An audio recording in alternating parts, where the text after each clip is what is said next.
This part of the night's going to be a little quicker than it normally is because I don't actually have as many stories for tonight.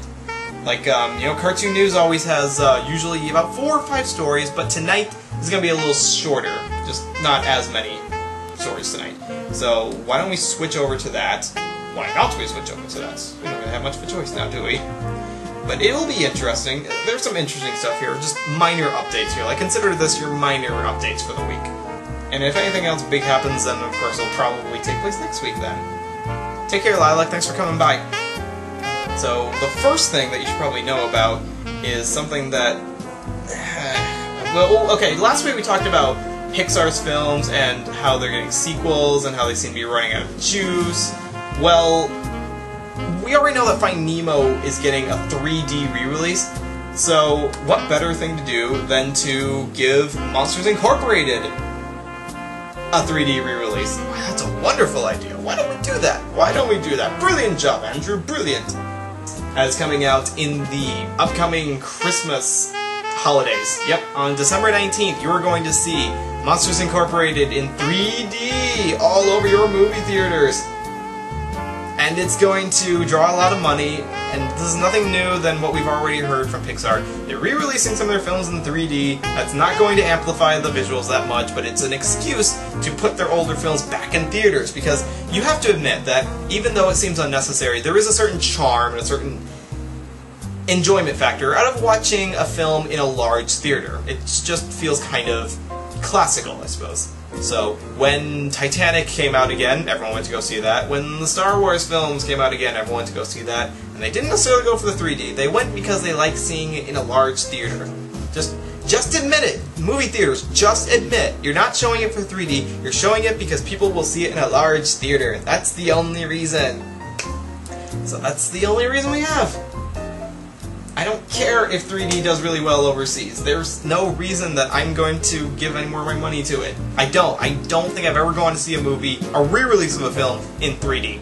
I don't even think I've seen a re-release of a film. I just enjoyed it the way it is. Well, that's that. And again, Monsters Incorporated. And the news report here is not just the fact that it's getting re-released. It was originally intended to come out in January, but Disney, being the masterminds they are, decided that we need to move it up. So they moved it up another month to take advantage of the Christmas holiday stuff. That's right, can I say holiday? Or can I say Christmas? Is holiday is that PC? I don't care. I'm gonna say Christmas season, but that's the reason that it's going to be released. And again, you're gonna see posters for it, and you're going to see the kids going to see it. La-dee-da. I'm not bitter. I kind of desensitized after last week because that just desensitized me. I don't have anything more to add to it that I haven't already said. It's just there. So I will shift away from Disney and Pixar. We're not talking about you for the rest of the night. Let's move over to DreamWorks. Like, if Disney is getting their money, and I'm sorry, Disney and Pixar, will both of them together, are getting their money from the re-releases of their old films, DreamWorks is getting their big money by buying other stuff.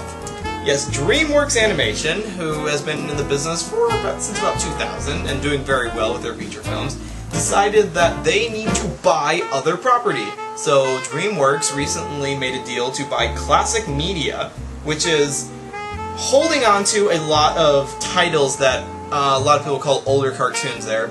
Stuff that you probably would see in public domain TV or Boomerang, and for stuff that a lot of people have a lot of love for, Voltron, which is a really big franchise. So that's what DreamWorks is buying, and it doesn't surprise me. I mean, we saw Disney buy Pixar, so it makes no sense that DreamWorks would try to monopolize on all of the other animation that Disney doesn't have a hand in right now, because they have firmly established themselves as the biggest competitor to them right now. So just to run down this, the Classic Media holds on to titles like Casper the Friendly Ghost, and George of the Jungle, and even VeggieTales. We want to branch out into that, as well as some of the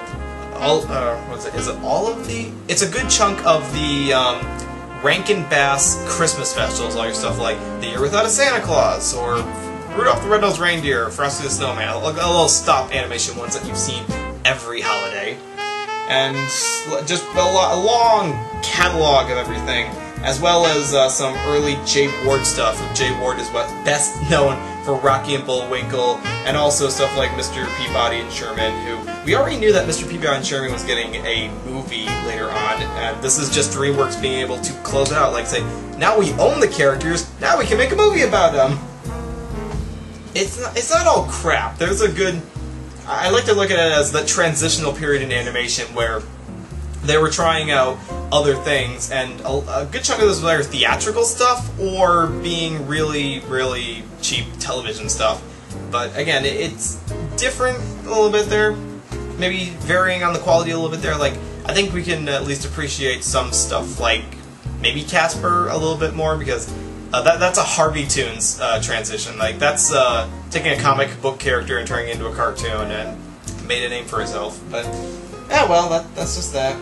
That's what DreamWorks is doing. So you can probably expect to see re-releases of that. Like, you'll see big box sets of maybe Voltron and other of those classic cartoons, like re-release from DreamWorks, and they're gonna make money off of that. Maybe not as much staying power as some other series, like they would have to specify which ones they re-release, but oh well, at least it shows that it has an owner now, like it's not in licensing limbo or anything like that, like some series tend to do.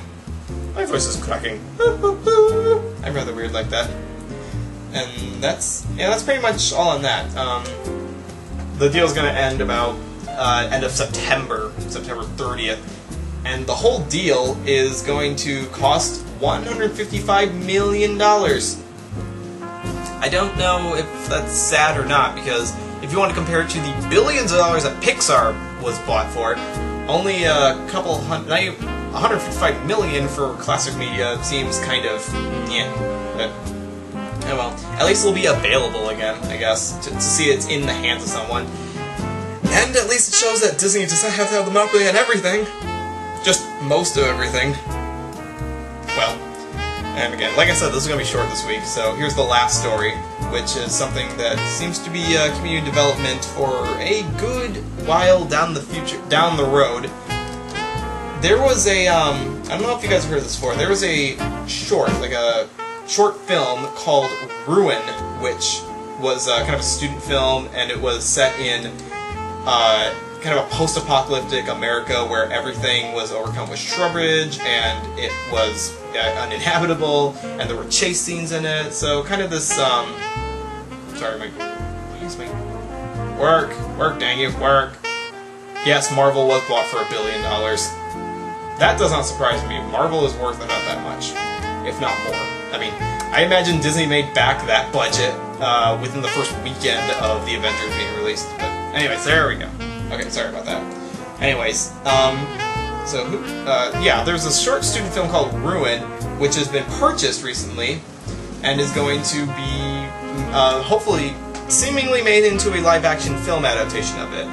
Again, just to read down the synopsis of it again. Basically, it debuted at the Vimeo Film Festival in March, and it's set in this post-apocalyptic North America, overgrown with foliage, and what it does is, it kind of highlights this, chase scenes and sort of, I Am Legend, post-apocalyptic existence to it. Again, it sounds kind of bare bones to it, but apparently it was enough that it decided to get the attention of people at Fox, right, it's Fox Studios is doing that. And it's going to be, apparently, made into a live-action movie. This makes me interested, maybe not because the story is so interesting, because again, it's kind of a bare-bones student film story to it, but the fact that a student film can get adapted into a larger-budget movie makes me kind of glad that the future animators out there won't get discouraged from making short films again. It was, this kind of is the same feeling I had when 9 got adapted from that short film to a feature-length film back in however many years ago that was. So, looking forward to seeing how that gets developed. Although, again, it's going to be a live-action movie, so, and not so much to get overly excited about. I mean, it's not going to be a large-scale animated movie or anything. But again, the fact that small-time animators can get recognition in the big Hollywood industry, which again, Hollywood is a giant cluster of crazy, makes me kind of happy. You would think that Hollywood would be so content on adapting popular comic strips and popular TV shows and remaking popular movies. Like there's a Total Recall remake getting released here. but the fact that they're taking chances on adapting unknown work into larger scale films makes me kind of happy. Makes me hopeful that other people will try their hand at animation. Like, how many of you have not dreamed of making at least one short cartoon in your life? Just being able to take your resources and create your own cartoon. Maybe short, maybe even an episode length of it, but just try. Just try. There's no reason not to. Apparently Hollywood's starved for something else to show. I mean, as John Corey Turner pointed out there, they were making a Candyland movie. So there's not, and there's no lower they can stoop there. This is kind of like the 1980s for Western animation, where it got so dirt cheap and so poor that anyone could get into it. There were people who were coming from, like, I'm gonna give a famous example. The creator of Star Toons, who did work on Tiny Toon Adventures and Animaniacs and Hysteria, like the golden era of Warner Brothers, was formed by a guy who started out as a meat packer in Chicago, who only had like a bare bones art experience at all, but it was so dirt poor that he was able to get into the business and start up his own business, and was wonderfully, not wonderfully successful, but had a very good style to it. Like, check out some Star Toons animation if you have the time. Like, go enter in your YouTube search right now. Just check that out, because that's how it is. So we seem to be back in that era right now, where we don't have like major studios dominating everything, and we don't have the monopoly that Disney seemed to have maybe in the 90s and the early 2000s. So by all means, if you have the ambition, go try to make your own cartoon. Even with the cheapest of materials, like Paranormal Rob here is pointing out, I don't have the resources or the time or the money.